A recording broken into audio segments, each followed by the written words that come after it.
Vijay ji? Sir आप जानते हैं इन्हें? हाँ, ये एक रिटायर्ड पुलिस ऑफिसर है। पिछले साल ही रिटायर हुए थे। Retired police officer? सर यहाँ क्या करने आए होंगे? सीने पे गोली मारी है। सर इनको भी गोली आर पार हो गई, पहली लाश की तरह। My God. इनको भी गोली मारी,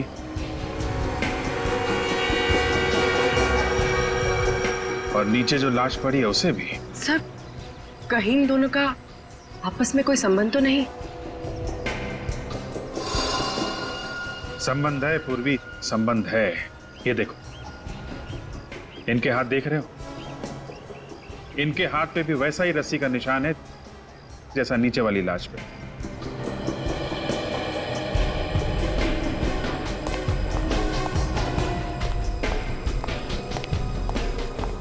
सर, लाश फॉरेंसिक भिजवा दी। My God. क्या हुआ सर? ये सब क्या हो रहा है?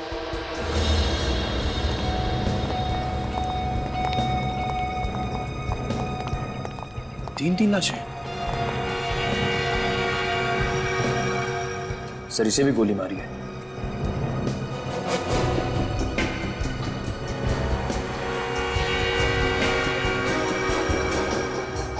सर एग्जिट वोल नहीं है, मतलब सर गोली अभी भी अंदर है। सर बाकी दो को गोली आर पार हो गई है, इन्हें नहीं। क्या चक्कर है? मैंने सब कुछ बहुत ही परफेक्टली प्लान किया है। देख लेना, कल सुबह हमारा नया ऑफिस बहुत ही ग्रैंड तरीके से स्टार्ट होगा। और मैम इतना जल्दी ये सब कुछ कैसे होगा? अरे संभाल के, इसमें बहुत ही कीमती सामान है। अगर कुछ भी टूटा तो तुम्हारे पेमेंट में से पैसे काट लूंगी। मैम आप बिल्कुल टेंशन मत लीजिए, सब कुछ संभाल लो।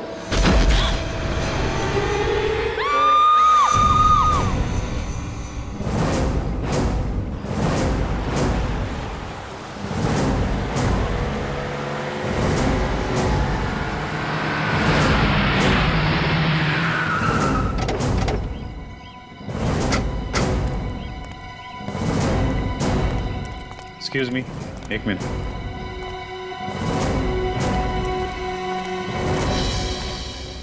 क्या पता चला? सर इसे किसी ने गोली मारी। जरा पलटो बॉडी को।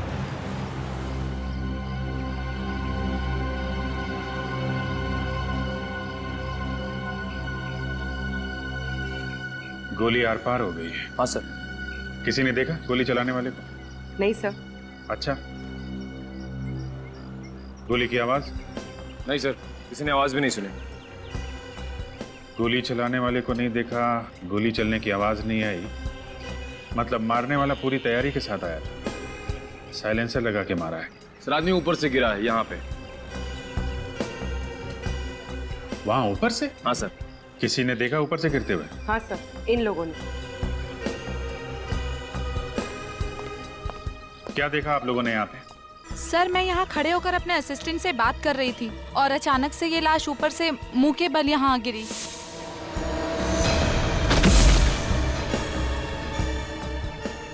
गोली चलने की आवाज सुनी आप लोगों ने? जी नहीं सर। चीखने चिल्लाने की? जी बिल्कुल भी नहीं।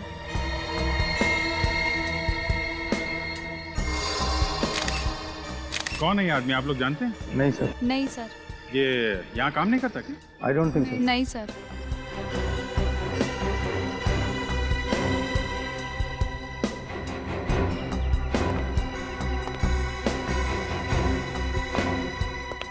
तुम सिक्योरिटी इंचार्ज हो ना यहाँ के? हाँ साहब, मैं ड्यूटी करता हूँ यहाँ। कौन है ये आदमी, कब आया यहाँ? पता नहीं साहब, वो पता नहीं? क्या कर रहे थे यहाँ पे? हैं? इसकी एंट्री नहीं लिखी क्या? साहब रजिस्टर में एंट्री तो की होगी साहब, लेकिन चेहरा इतना पिचक गया है साहब, पहचानना मुश्किल है साहब। अच्छा, किसी को भागते हुए देखा यहाँ से? नहीं साहब। कोई आईडी वगैरह? सर आईडी वगैरह तो नहीं है। पैंट के अंदर वाली जेब में ये ड्रग्स का पैकेट है। ड्रग्स का पैकेट? सर ये देखिए,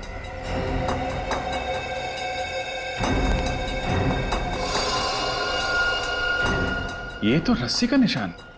लेकिन सर ये आदमी ऊपर रस्सी के साथ क्या कर रहा होगा?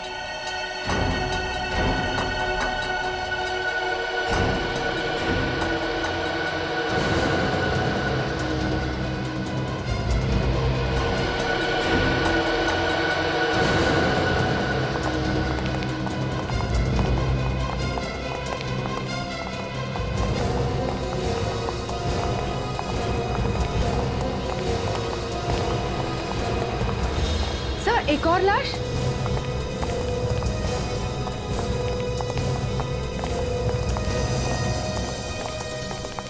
विजय जी? सर आप जानते हैं इन्हें? हाँ, ये एक रिटायर्ड पुलिस ऑफिसर है। पिछले साल ही रिटायर हुए थे। Retired police officer? सर यहाँ क्या करने आए होंगे? सीने पे गोली मारी है। सर इनको भी गोली आर पार हो गई, पहली लाश की तरह। My God. इनको भी गोली मारी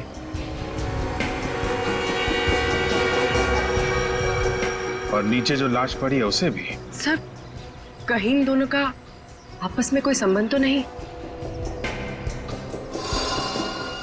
संबंध है पूर्वी, संबंध है। ये देखो, इनके हाथ देख रहे हो? इनके हाथ पे भी वैसा ही रस्सी का निशान है जैसा नीचे वाली लाश पे।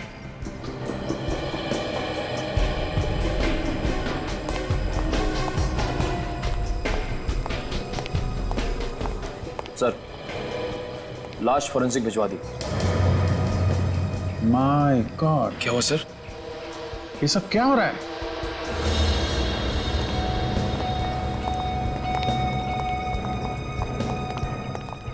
तीन लाशें। सर इसे भी गोली मारी है।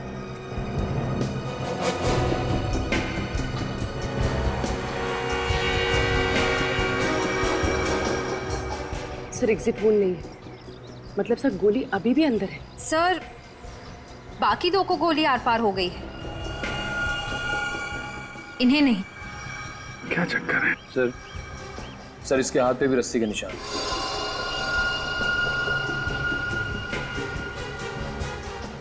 एक बात नोट की तुम लोगों ने? तीनों के हाथ में रस्सी का निशान है, तीनों को गोली लगी है, लेकिन तीनों को गोली अलग अलग जगह पे लगी है। जो आदमी नीचे पड़ा है उसको गोली सीने के निचले भाग पे लगी है, विजय जी को सीने के बीच में, और इस आदमी को गले में। 3 गोलियां 3 अलग अलग जगह पे। सर हो सकता है खूनी 3 अलग अलग लोग हों। हो सकता है, मगर कितनी अजीब बात है, 3 खून हुए हैं यहाँ पे और किसी ने भी खूनी को देखा नहीं। इधर आओ। जी साहब। इन्हें पहचानते हो? साहब ये तो विक्रम जी हैं। विक्रम जी? कौन है ये? इनका ऑफिस नीचे ही है। नीचे ही ऑफिस? जी। निखिल, इसके साथ जाओ और ऑफिस में से किसी को लेके आओ यहाँ पे। सर आइए।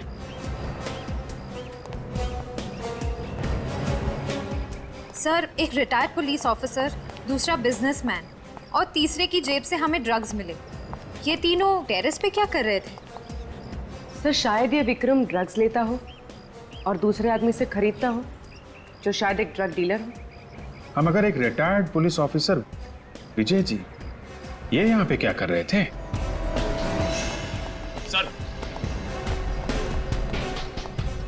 सर ये सुनील जी, विक्रम जी के मैनेजर। किसने मारा इन्हें? सर मुझे खुद भी झटका लगा जब मुझे सिक्योरिटी वाले ने बताया। आज ही ऑफिस आए थे? जी सर, इनफैक्ट विक्रम सर मेरे साथ ही मीटिंग में थे। जब ये आपके साथ मीटिंग में थे तो वो यहाँ कैसे पहुंचे? जी वो तकरीबन 1 बजे सिगरेट पीने के लिए ऊपर आए थे।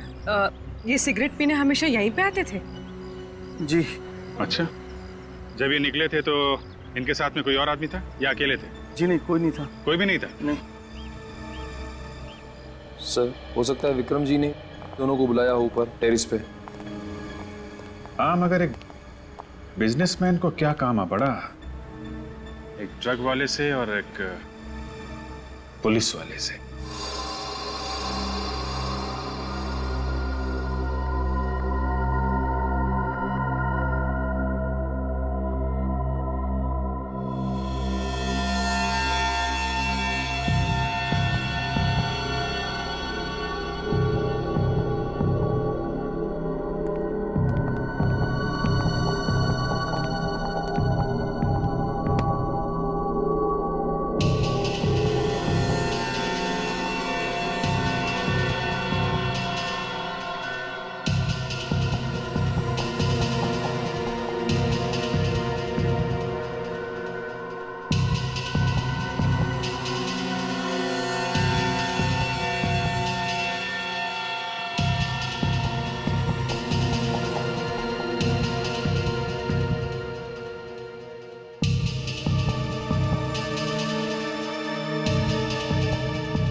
मुझे नहीं आना है। अरे क्या बचपना है फ्रेडी, चलो अंदर।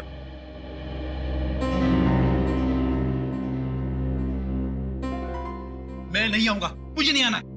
अरे नाराज होने से क्या फायदा है यार। बात कर लेते हैं डॉक्टर साहब से। क्या हुआ? आज फ्रेडी सर के मिजाज क्यों खराब है? अब क्या बताऊं तारिका जी, ये डॉक्टर साहब, इनकी वजह से हो रहा है सब। क्या डॉक्टर साहब, क्या कह दिया आपने फ्रेडी को? अंदर आने के लिए तैयार नहीं है। कमाल करते हो यार, मैंने क्या कह दिया भाई? ए फ्रेडी, यहाँ इधर इधर, कम कम।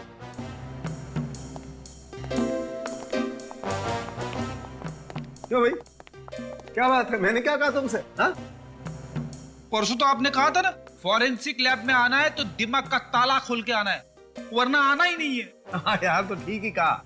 अरे तुम लैब में आते ही इतने टेढ़े मेढ़े सवाल करने लगते हो तो कहना तो पड़ेगा, इसमें नाराज क्यों होते हो यार? अरे जाने दीजिए डॉक्टर साहब, कभी कभी ऐसे केस आ जाते हैं कि दिमाग में टेढ़े मेढ़े सवाल उठने लगते हैं। अब इस केस में लीजिए, तीन लोगों को गोली लगी है, लेकिन अभी तक ये पता नहीं चल रहा है कि गोली चली कहां से। हवा में से। हाँ? क्या? हवा में से? हाँ, और इन तीनों की मौत एक ही गोली से हुई है। क्या? एक ही गोली से?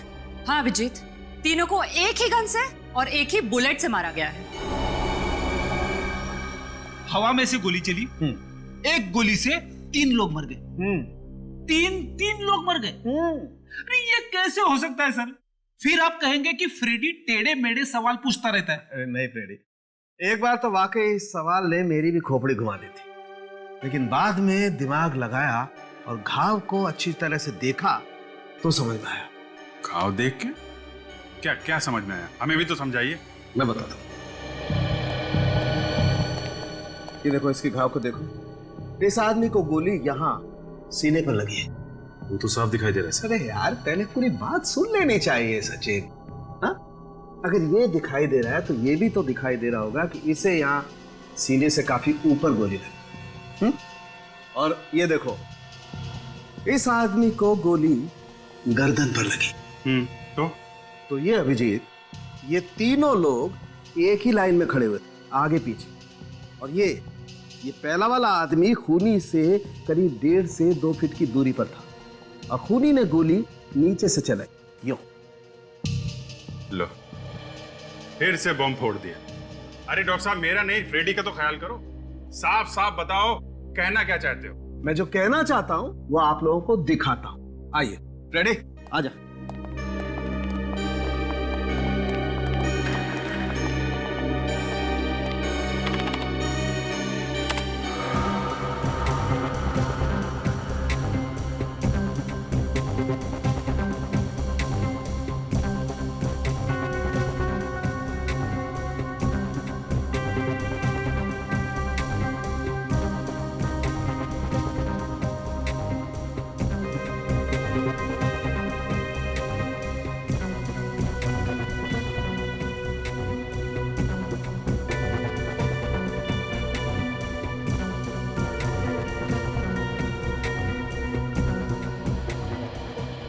तीनों अपनी मौत को खींच रहे थे।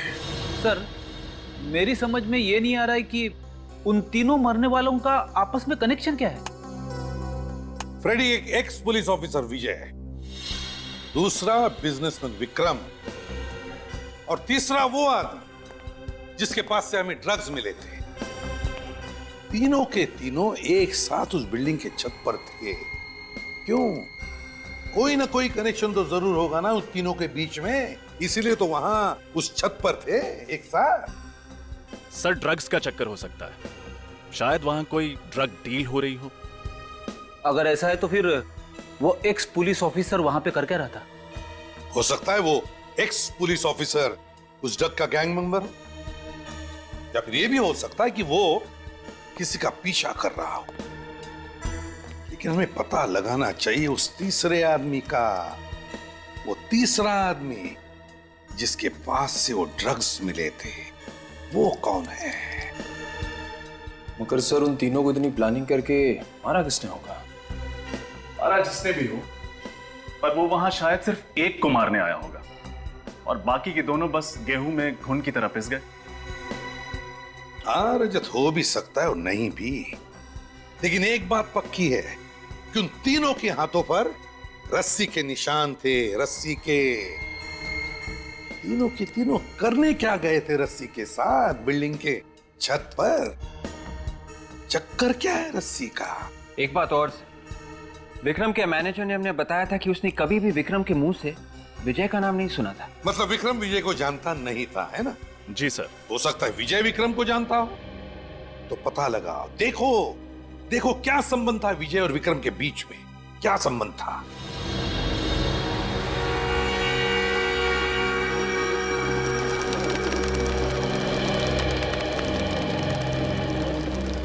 डॉक्टर सारुंखे ने बताया था कि पहले आदमी को खूनी ने 2-3 फीट की दूरी से गोली मारी है, और वो भी नीचे के एंगल से। पहले आदमी को सीने पे लगी, दूसरे को सीने पे ऊपर, और तीसरे को गले में लगी। इसका मतलब खूनी यहां से बाहर लटक रहा था। पर सर, कोई ऐसे हवा में से गोली कैसे चला सकता है? पूर्वी उन तीनों के हाथ में रस्सी के निशान थे, तो शायद उन तीनों ने ये रस्सी पकड़ी होगी और खूनी उसी रस्सी के दूसरे सिरे पे नीचे लटका होगा। और सर, खूनी रस्सी से लटका क्यों होगा?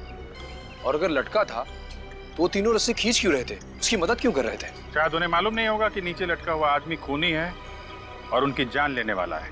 उसने मदद मांगने के बहाने से इन तीनों के यहाँ बुलाया और नीचे लटक के उनको गोली मार दी। लेकिन सर, उसने बिल्डिंग से लटकने के लिए वजह क्या बताई होगी? बिल्डिंग से बाहर लटकने की क्या वजह हो सकती है? बिल्डिंग से कौन आदमी बाहर निकले? वही जो साफ सफाई का काम कर रहा हो, बिल्डिंग का काम कर रहा हो, या फिर पेंटिंग का काम कर रहा हो। शोभा जी, क्या विजय जी किसी बात को लेकर परेशान थे? जी ऐसी तो कोई बात नहीं है, हाँ, मगर अपने पुराने केस को लेकर थोड़ा एक्साइटेड थे। एक्साइट थे? किस केस को लेकर? जी ये तो मुझे पता नहीं है, क्योंकि काम की बातें वो मेरे साथ डिस्कस नहीं करते थे। जी, विजय जी किसी विक्रम नाम के आदमी को जानते थे? ये नाम तो मैंने उनके मुंह से कभी नहीं सुना। कल घर से निकलने से पहले उन्होंने कुछ कहा था आपको, या फिर बताया हो कि वो कहाँ जा रहे हैं? जी बताया तो कुछ नहीं, लेकिन हाँ, निकलने से पहले एक फोन आया था। फोन मोबाइल पे आया था या लैंडलाइन पे? जी वो लैंडलाइन पर। ये फोन कितने बजे आया होगा? यही 12 साढ़े 12 के करीब। फ्रेडी, चेक करो, देखो 12 से 12:30 के बीच किस नंबर से फोन आया था।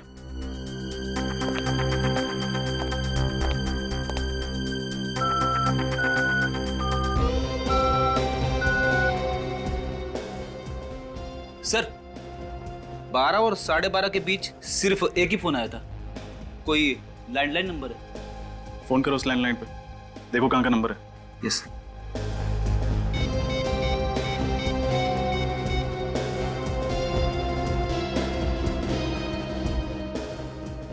हेलो, हाँ, अब कहाँ का नंबर है ये?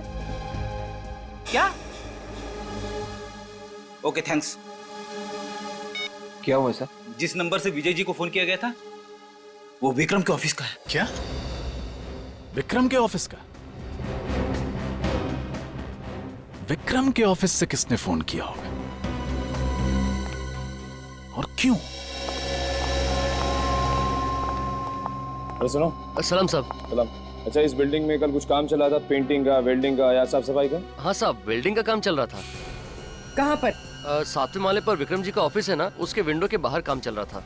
अच्छा, ये वेल्डर छत से लटक के काम कर रहा था? हाँ साहब, लटक के काम कर रहा था। नाम क्या है उसका? रहता कहाँ?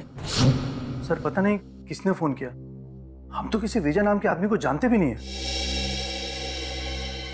शायद विक्रम ने फोन किया हो। मगर विक्रम सर क्यों फोन करेंगे जब वो किसी विजय नाम के आदमी को जानते ही नहीं थे?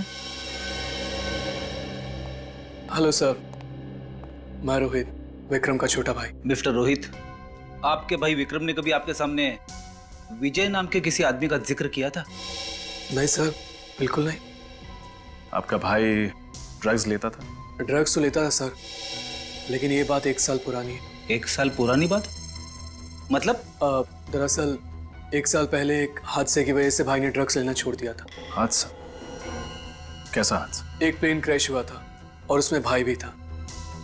किस्मत अच्छी थी कि उसमें से 2 लोग बच निकले, एक भाई और एक औरत। एक्चुअली सर, जिंदगी ने विक्रम सर को एक और मौका दिया। वो ये मौका हाथ से गंवाना नहीं चाहते थे, इसलिए उन्होंने शराब और ड्रग्स को हमेशा हमेशा के लिए छोड़ दिया था। अगर विक्रम सचमुच में बदल गया था, उसने ड्रग्स भी छोड़ दी थी, तो वो ड्रग्स वाले आदमी के साथ छत पे क्या कर रहा था?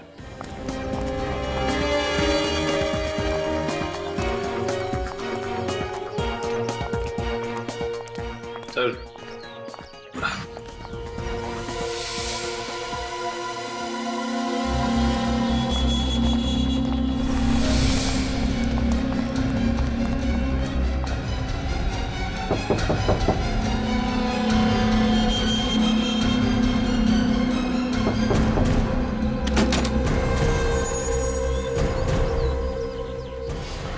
सीधा खड़ा। क्या कर रहे हैं? देखो अंदर गन मिलती है क्या? कौन है आप लोग? हम लोग सीआईडी से। सीधा खड़ा रहे। लेकिन मैंने क्या है? अभी पता चल जाएगा। तिगड़ी स्क्वायर बिल्डिंग में तू वेल्डिंग का काम करने गया था ना? जी, मैं ही गया था 7th फ्लोर पे। लेकिन मैंने क्या है? खून किया है तूने? खून? हाँ, 3 लोगों का खून किया है तूने। नहीं साहब, मेरा विश्वास कीजिए, मैंने कोई खून नहीं किया। देख, झूठ मत बोल, सच सच बता। अरे साहब, मैं क्यों झूठ बोलूंगा? मैं तो दोपहर 1 बजे खाना खाने गया था और जब लौट के वापस आया तो गार्ड ने कहा कि अंदर मत जाओ, खून हो गया है, काम मत करो, जाओ। फंसने के बाद हर अपराधी ऐसे ही कहता है। सच तो ये है कि तूने उन तीनों का खून किया और वहाँ से भाग गया। नहीं मैडम, मेरा विश्वास कीजिए, मैंने कोई खून नहीं किया है। फिर एंट्री बुक में बाहर जाने का टाइम क्यों नहीं लिखा? मैं जल्दी में निकल गया था और वैसे भी खाना खाने के बाद वापस काम पे ही आना था, इसीलिए मैंने साइन नहीं किया। अच्छा, आप ये बताइए, कल विक्रम से मिलने कौन कौन आए थे? सर, रोज की तरह कल भी 10-12 मीटिंग्स थी उनकी। कोई खास बात उन मीटिंग्स के बारे में? वैसे तो कोई खास बात नहीं थी, लेकिन बहुत दिनों बाद कल ध्रुव सर आए थे। ये ध्रुव कौन है? सर, ध्रुव भाई का x business partner. X business partner? हाँ सर, दरअसल 1 साल पहले भाई से उसने पार्टनरशिप तोड़ दी थी। क्यों? सर, ध्रुव पाई के लिए मोहताज हो गया था और उसे लगता था कि इसकी वजह विक्रम है, जिसने सारा पैसा अपने नाम कर लिया। सर, उस वक्त ध्रुव सर ने विक्रम सर को जान से मारने की धमकी भी दी थी। कहाँ मिलेगा ये ध्रुव? सर, घर के अंदर कोई गन नहीं मिली। साहब, मेरा विश्वास कीजिए, मैंने कुछ भी नहीं किया है। अगर तुमने कुछ नहीं किया तो फिर खूनी ने तुम्हारा ही भट्टा और तुम्हारी रस्सी कैसे इस्तेमाल की? सर, ये सब मुझे नहीं मालूम, लेकिन खून मैंने नहीं किया है साहब, मैंने खून नहीं किया। एक बात बताओ, जब तुम वहाँ पे काम कर रहे थे तब तुमने किसी ऐसे आदमी को देखा जो तुम पे नजर रख रहा हो, खास करके उस समय जब तुम छत के आसपास रहे हो? नहीं साहब। अगर ये सच कह रहा है तो इसका मतलब यह है कि इसके जाने के बाद 1 बजे खूनी वहां पे आया और इसी की रस्सी और इसी का फट्टा इस्तेमाल किया और इसके आने से पहले खून करके वहां से निकल गया। अच्छा, तुमने वहाँ कुछ ऐसा देखा या सुना जो तुम्हें अजीब सा लगा? मैडम, 7th फ्लोर की खिड़की के बाहर में वेल्डिंग कर रहा था कि मुझे अचानक अंदर से कुछ गिरने की आवाज आई। ऐसा लगा कुछ गिर के टूट गया हो और शायद वहां पर कुछ लोगों के लड़ाई झगड़े की भी आवाज आ रही थी, मगर वो लोग किस बारे में बात कर रहे थे, क्या बोल रहे थे, ये मेरी कुछ भी समझ में नहीं आया। अच्छा, ये सब हुआ कितने बजे? सर, यही करीब 11 साढ़े 11 बजे। 11 साढ़े 11 बजे? अच्छा, ये बताओ कि कल 11 साढ़े 11 के बीच तुम विक्रम के ऑफिस में गए थे? हाँ, गया था। क्यों? कुछ काम था। वही तो पूछ रहा हूँ, क्या काम था? आप लोगों को इससे क्या लेना देना है? लेना देना है मिस्टर, इसीलिए तो पूछ रहा हूँ, क्या काम था? आप लोग तो दादागिरी कर रहे हैं मेरे साथ। ये दादागिरी नहीं मिस्टर ध्रुव, शराफत से पूछ रहे हैं, बता दीजिए। कुछ पर्सनल काम था। देखिए, ये घुमा फिरा के बातें करना बंद कीजिए और शराफत से वो बताइए जो हम पूछ रहे हैं, क्योंकि अगर हम दादागिरी पे उतर आए ना तो तोते की तरह बोलना शुरू कर देंगे आप।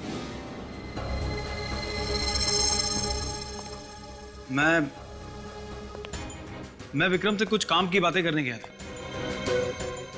बात करने गए थे या जान से मारने की धमकी देने गए थे? धमकी? मैं भला उसको धमकी क्यों दूंगा? तो फिर तुम दोनों के बीच में झगड़ा किस बात पे हुआ? सर, वो झगड़ा नहीं था, एक मामूली सा आर्ग्यूमेंट था। अच्छा, मामूली सा आर्ग्यूमेंट था? हाँ? ये तो काफी महान इंसान मालूम होता है। आपके लिए चीखना, चिल्लाना, चीजों को तोड़ देना, ये सब एक छोटी सी आर्ग्यूमेंट। मैं सच कह रहा हूँ, मेरा यकीन कीजिए, हमारी बहस जरूर हुई थी, लेकिन उसके बाद सुलह भी हो गई थी। सुलह नहीं हुई थी, बल्कि उस मामूली कहा-सुनी के बाद तुमने उसका खून कर दिया। देखिए मैडम, मैं मानता हूँ कि मेरा विक्रम के साथ आर्गुमेंट हुआ था और मैंने गुस्से में वाद भी तोड़ा था, लेकिन इसका मतलब ये तो नहीं कि मैं उसका खून कर दूंगा। फिर किसने किया खून? मुझे नहीं मालूम सर, विक्रम मेरा दोस्त था, मैं भला उसका खून क्यों करूंगा? दोस्त? मगर विक्रम के साथ तुम्हारी पार्टनरशिप टूटे हुए 1-1.5 साल हो गए ना, और तुमने कसम भी खाई थी कि तुम उससे बर्बाद कर दोगे। वाह, क्या दोस्ती है। लेकिन वो तो काफी पुरानी बात है और कभी गुस्से में कह दिया होगा। तो फिर तुम्हारी विक्रम के साथ कहासुनी किस बात पे हो गई थी? सर, मैं विक्रम के ऑफिस अपना कंपनसेशन लेने गया था, जो कि मुझे हर कीमत पर चाहिए था। मगर क्या? मगर सर, विक्रम ने कंपनसेशन देने के लिए साफ इनकार कर दिया। उल्टा वो तो मुझे अपने ऑफिस से बाहर निकालने की बात करने लगा। फिर क्या हुआ? फिर सर, मैंने विक्रम को उसके किए हुए सारे फ्रॉड याद दिलाए। वो तुरंत मेरे सारे नुकसान की भरपाई करने को तैयार हो गया। भरपाई करने को तैयार हो गया? हाँ सर, उसने चेक भी काट के दिया मुझे। चेक दिखा। हाँ सर, इससे पहले मैंने कई बार विक्रम को उसके फ्रॉड की याद दिलाई, लेकिन हमेशा वो पैसे देने में आनाकानी करता रहा। फिर इस बार कैसे उसने चेक काट कर दे दिया? सर, मैं खुद भी बड़ा हैरान हूं कि ये सब कैसे हो गया। कहीं विक्रम बदल तो नहीं गया? ये देखिए सर, विक्रम का साइन भी है। ये भी तो हो सकता है कि ये चेक तुमने विक्रम से जबरदस्ती लिया। सर, अगर जबरदस्ती करनी होती तो काफी पहले कर चुका होता। अच्छा, कल दोपहर 1 से 2 बजे के बीच में तुम कहाँ थे? मैं एक बिजनेस मीटिंग में था। आप चाहें तो पूछ सकते हैं। वो तो हम पूछ ही लेंगे, लेकिन आप ये बताइए कि आपने विक्रम के आसपास ऐसा कुछ देखा या सुना जो अजीब सा लगा? हाँ सर, मैं जब विक्रम के ऑफिस से बाहर निकल रहा था तो मैंने विक्रम को किसी से फोन पे बात करते हुए सुना था। क्या बात कर रहा था? सर, वो बड़ी टपोरी लैंग्वेज में बात कर रहा था। लेकिन वो बात किससे कर रहे थे? किससे? भीकू नाम के किसी आदमी से बात कर रहा था।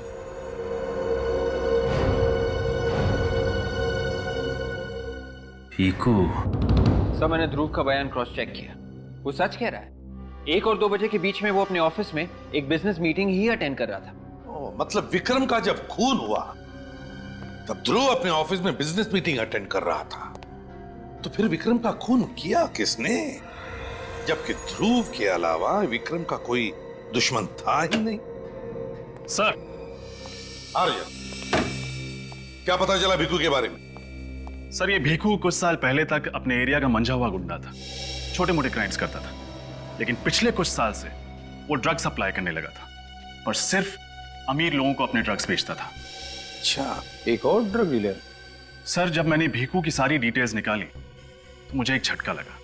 कैसा झटका? सर, भीकू के फिंगरप्रिंट्स उस तीसरी लाश से मैच करते हैं। वो लाश जिसके पॉकेट में हमें ड्रग्स मिले।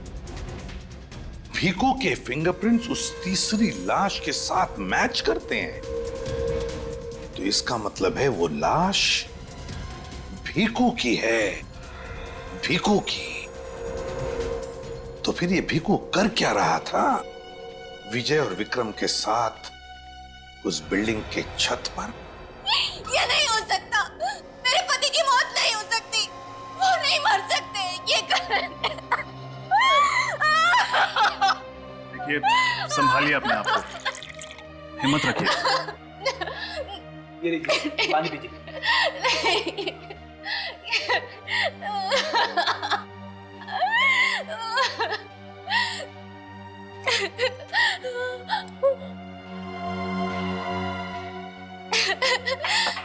किसने मारा मेरे पति को? कौन है? मैं उसे नहीं छोड़ूंगी। देखिए, हम भी ढूंढने की कोशिश कर रहे हैं कि खूनी कौन है। आपने कभी विक्रम का नाम सुना? जी नहीं, मैं विक्रम को नहीं जानती। देखिए, प्लीज ध्यान से सोचिए। आपके पति भीकू ने कभी भी विक्रम के बारे में जिक्र किया था? जी नहीं। आप कम से कम ये तो जानती होंगी कि भीकू ड्रग्स का धंधा करता था। जी, ड्रग्स का धंधा करते थे। पिछले 7-8 महीने से वो एकदम सुधर गए थे। सुधर गए? अब ये अचानक कैसे सुधर गया भीखू? जी वो ड्रग्स डीलर की जिंदगी से बहुत तंग आ गए थे। तंग आ गया था या कोई और बात थी? जी वो तो मैं नहीं जानती कि कोई और बात थी या नहीं, मगर उन्होंने मुझसे कहा था कि अब हमें ये सब करने की कोई जरूरत नहीं है, इसलिए। क्यों? ऐसा क्या मिल गया था भीखू को जो वो गलत धंधे छोड़ने को तैयार था? उन्हें हर हफ्ते एक अच्छी खासी रकम मिल जाती थी जिसमें हम लोग आराम की जिंदगी जी लेते थे। अच्छी खासी रकम, वो भी हर हफ्ते? कहाँ से आते थे ये पैसे? जी वो मुझे नहीं मालूम, पर वो हर हफ्ते एक पैसों का पैकेट लेकर आते थे। पैसों का पैकेट? ये पैकेट होंगे आपके पास? जी। जरा दिखाएंगे कैसे हैं ये पैकेट? जी। भीखू जैसे आदमी को अचानक इतने सारे पैसे मिलना, कहीं ऐसा तो नहीं कि उसने ड्रग्स का धंधा छोड़ के कोई और गलत काम शुरू कर दिया हो सकता है विवेक। चोर चोरी से जाए, हेरा फेरी से नहीं।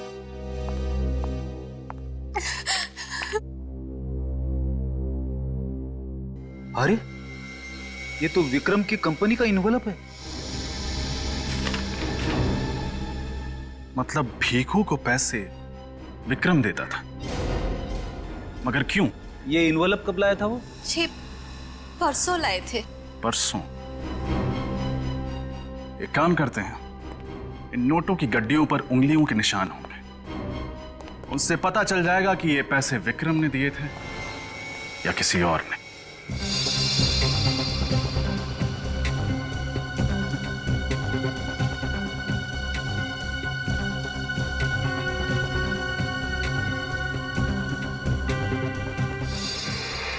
ये क्या? नोटों के बंडलों के ऊपर रघु की उंगलियों के निशान? हाँ सर। मगर रघु की तो 1 साल पहले प्लेन क्रैश में मौत हो गई थी, तो फिर उसकी उंगलियों के निशान कहां से आए? वही तो फ्रेडी, वही तो। रघु की उंगलियों के निशान आए कैसे और कहां से? इसका एक ही मतलब हो सकता है कि उस प्लेन क्रैश में रघु की मौत हुई नहीं, रघु बच गया रघु। वरना एक दिन पहले लाए हुए नोटों के बंडलों पर उसकी उंगलियों के निशान आएंगे कहां से? रघु बच गया उस प्लेन क्रैश में, रघु बच गया। लेकिन उस प्लेन क्रैश में विक्रम भी तो था। उस प्लेन क्रैश में विक्रम भी तो था ना, वो भी तो बच गया था। हाँ सर, उस प्लेन क्रैश में 2 ही लोग बचे थे, एक औरत और दूसरा ये विक्रम। एग्जैक्टली, वही तो। कैसे? मेरा तो दिमाग घूम गया सर। अब उस प्लेन क्रैश में सिर्फ एक आदमी बचा था। रघु अगर जिंदा था तो विक्रम की मौत हो जानी चाहिए थी ना। मगर सर विक्रम की लाश तो हमें उस बिल्डिंग की छत से मिली थी। सब समझ में आ रहा है, सब समझ में आ रहा है। वे एक काम करो, रघु की उंगलियों के निशान विक्रम की लाश की उंगलियों के निशान के साथ मैच करके देखो, सब साफ हो जाएगा। Yes sir. देखो,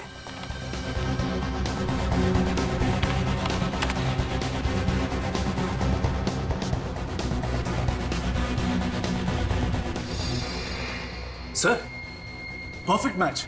रघु की उंगलियों के निशान विक्रम की लाश की उंगलियों के निशान के साथ मैच करते हैं सर। एग्जैक्टली।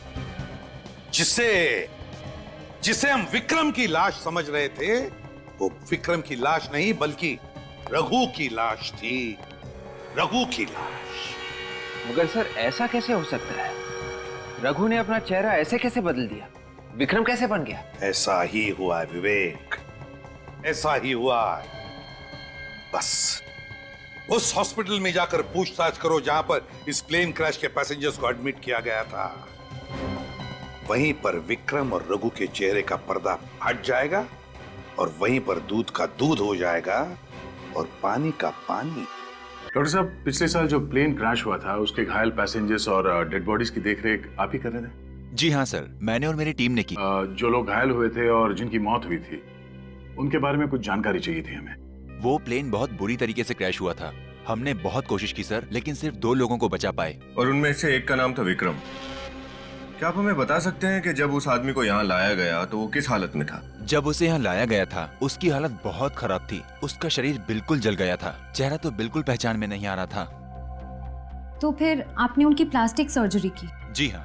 डॉक्टर साहब, आपको इस बात का यकीन कैसे हुआ कि जिस आदमी का आप लोग प्लास्टिक सर्जरी कर रहे हैं वो विक्रम ही है?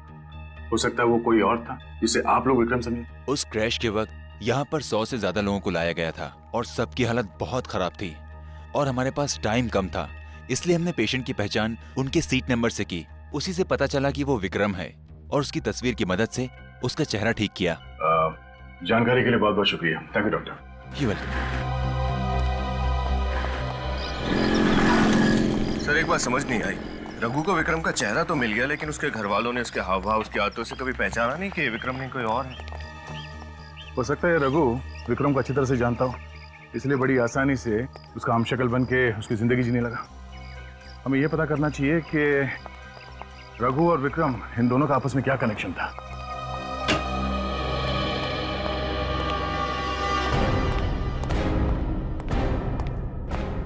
सर, हाँ, रघु और विक्रम एक दूसरे को जानते थे। क्या? यस सर, रघु एक गैंगस्टर था और विक्रम के बिजनेस के लिए छोटे मोटे गैर कानूनी काम करता था। और सर, रघु की फ्लाइट की टिकट भी विक्रम की कंपनी ने बुक की थी। अच्छा, देखा किस्मत ने कैसे एक गैंगस्टर को बिजनेसमैन बना दिया। और मौके का फायदा उठाते हुए रघु चुपचाप विक्रम की जिंदगी जीने लगा। सर, रघु और भिखू भाई भाई थे, शायद इसलिए रघु ने भिखू को छत पे बुलाया होगा। मगर एक्स पुलिस ऑफिसर विजय को क्यों बुलाया होगा? सर, मैंने विजय के कुलीग से पता किया कि एक जमाने में रघु विजय का इन्फॉर्मर हुआ करता था। रघु विजय का इन्फॉर्मर हुआ करता था? बस, तो रघु ने विजय को बुला लिया होगा कुछ इन्फॉर्मेशन देने के लिए। सर, और एक बात। वो क्या? अब तक हमें लग रहा था कि खूनी विक्रम को मारना चाहता था। सर, यह भी तो हो सकता है कि खूनी को ऑलरेडी पता हो कि विक्रम नहीं रघु है और वो दरअसल रघु को मारना चाहता हो। मगर सर, ऐसा कौन हो सकता है जो ये सब कर रहा है? सर, रघु को परसों रात किसी ने अपने घर में जाते हुए देखा है। लेकिन सर, रघु अपने घर क्यों जाएगा? वो अगर वहां जाता है तो उसका पर्दाफाश नहीं हो जाएगा? लोगों को यह नहीं पता चल जाएगा कि वो विक्रम नहीं रघु है? रजत, जरूर इस रघु के घर में कोई ऐसी चीज छुपी हुई है जिसे मिलते ही रघु का पर्दाफाश हो सकता है। लेकिन क्या हो सकती है वो चीज? ढूंढो उस चीज को, अच्छी तरह से तलाशी लो रघु के घर की, तलाशी लो।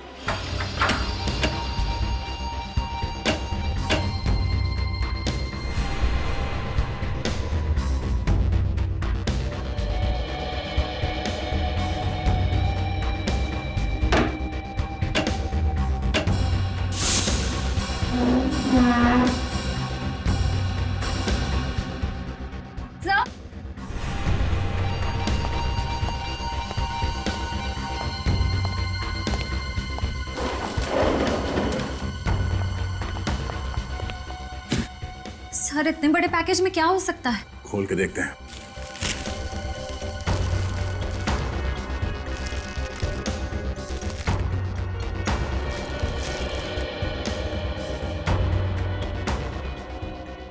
पेंटिंग्स? काफी महंगी पेंटिंग्स है ये। इतनी महंगी पेंटिंग्स ये रघु के पास कहां से आई? रघु तो अभी विक्रम बन के घूम रहा है ना। और सर, अब उसके पास इतने पैसे हैं कि वो ये पेंटिंग्स आसानी से खरीद सकता है। हम अगर रघु ने ये पेंटिंग्स यहाँ पे छुपाया क्यों? अगर ऐसा होता तो अपने घर पे सजा के रखता। इनसे फिर पता कैसे चलेगा कि ये पेंटिंग्स इस रघु तक कैसे पहुंची? एक आदमी है जिसे मैं जानता हूँ, वो बता सकता है इन पेंटिंग्स के बारे में।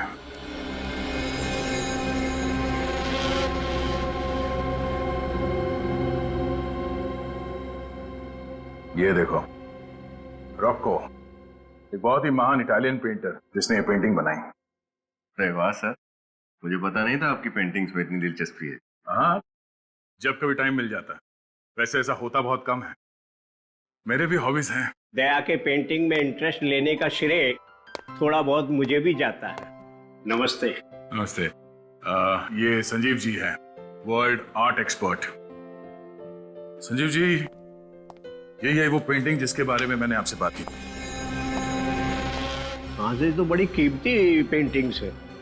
इसको रशिया के पेंटर मैरो सामा ने बनाई थी। इनकी कीमत तो करोड़ों में है। इन पेंटिंग्स को लंदन के साउथ में ऑक्शन में बेचा गया था और मैं वहां था। आप बता सकते हैं कि ये पेंटिंग्स किसके नाम पे खरीदी गई थी? इनको खरीदने वाला और कोई नहीं, इंडिया के मशहूर आर्ट कलेक्टर यशवंत जी थे। सर, ये यशवंत जी विक्रम के मामा हैं। यशवंत विक्रम के मामा है? और संजीव जी, आपने ये क्यों कहा कि यशवंत आर्ट कलेक्टर थे? क्योंकि थे, अब नहीं है। आज से 3 साल पहले आर्म रॉबरी में उनको मार दिया गया था और उनका सारा कलेक्शन लूट के ले गए थे। अगर उनका सारा आर्ट कलेक्शन लूट लिया गया तो फिर ये पेंटिंग्स रघु को कहां से मिली? सर, विक्रम के चाचा यशवंत के घर से जो पेंटिंग चोरी हुई थी, उनका मर्डर हुआ था, उसकी फाइल।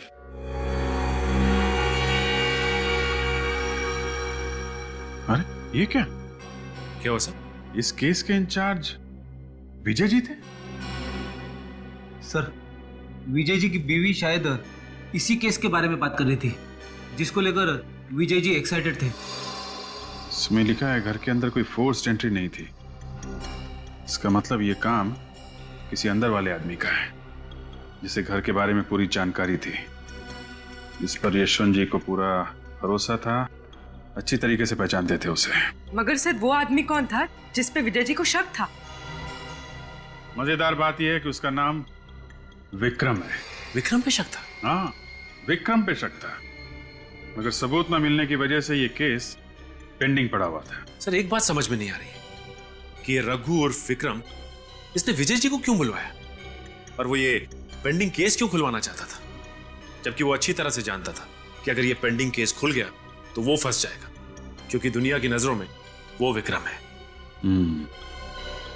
इसका मतलब रघु को पता चल गया था कि असली खूनी कौन है, यशवंत जी का खून किसने किया और किसने वो पेंटिंग चुराई।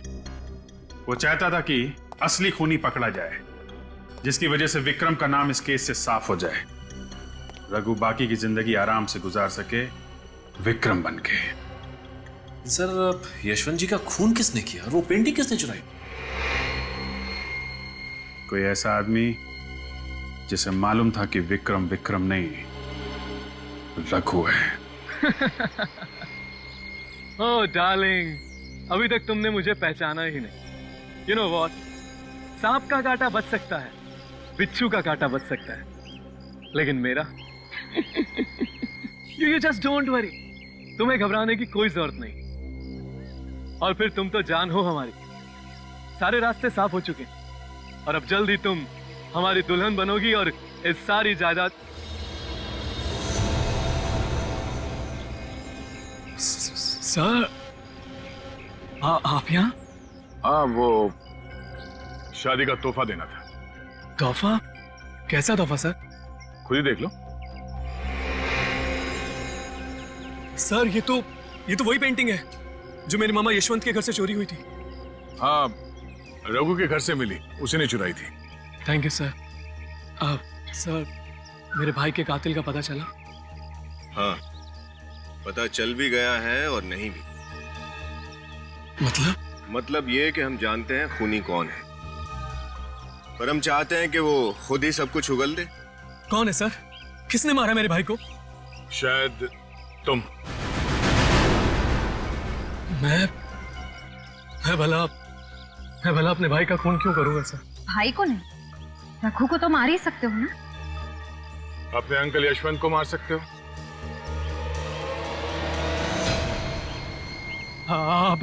अब जब तुम्हें पता चली गया है तो कोई बात नहीं। पागलपन छोड़ो, गन नीचे करो। मैं खुद को गोली मार लूंगा। ठीक है, तुझे मरने का इतना ही शौक है तो मार ले अपने आप को गोली। हाँ, वैसे भी तुझे फांसी तो चढ़ना ही है, 4 खून किया तुमने। मार गोली अपने।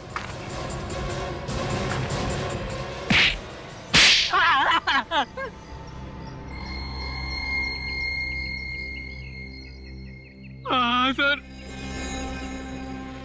मैं नहीं मारा है अपने मामा यशवंत को और उन तीनों को भी। क्यों क्यों मारा अपने अंकल यशवंत को? मैं अपने मामा को नहीं मारना चाहता था सर, लेकिन उन्होंने मुझे वो पेंटिंग्स चुराते हुए देख लिया। और कहीं वो पुलिस को ना बता दे, इसलिए तुमने उन्हें अपने रास्ते से ही हटा दिया। और फंस गया विक्रम, तो फिर रघु उर्फ विक्रम, उसे क्यों मारा तुमने? सर मुझे पता चल गया था कि प्लेन क्रैश में मेरे भाई की मौत हो गई है और उसकी जगह वो रघु बहरूपिया बन के आ गया, इसलिए मैंने उसको भी मार डाला सर। और उस रघु उर्फ विक्रम को ये पता चल गया था कि वो पेंटिंग्स तुमने चुराई थी। हाँ, और उस दिन उसने वही बताने के लिए इंस्पेक्टर विजय को छत पर भी बुलाया था। और इससे पहले कि इंस्पेक्टर विजय को सच्चाई का पता चल जाता, तुमने उन तीनों का खून कर दिया। हाँ सर। बहुत खूब, बहुत फुल प्रूफ प्लानिंग बनाई थी तुमने। तुम्हारे सारे पत्ते एक झटके में बिखर गए। तुमने वो कहावत तो सुनी होगी, जो बोओगे वही पाओगे। जिस रस्सी के सहारे तुमने उन तीनों का खून कर दिया, वही रस्सी तुम्हारे फांसी का फंदा बनेगी।